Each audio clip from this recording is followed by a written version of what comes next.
live in a world that's designed to hijack your dopamine.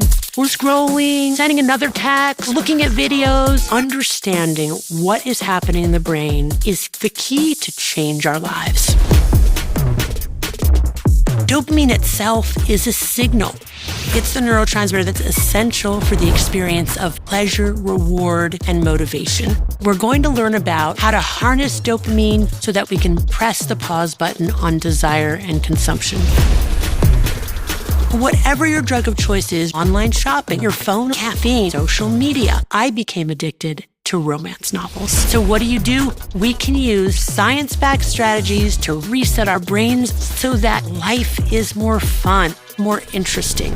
Who doesn't want a 30-day dopamine reset?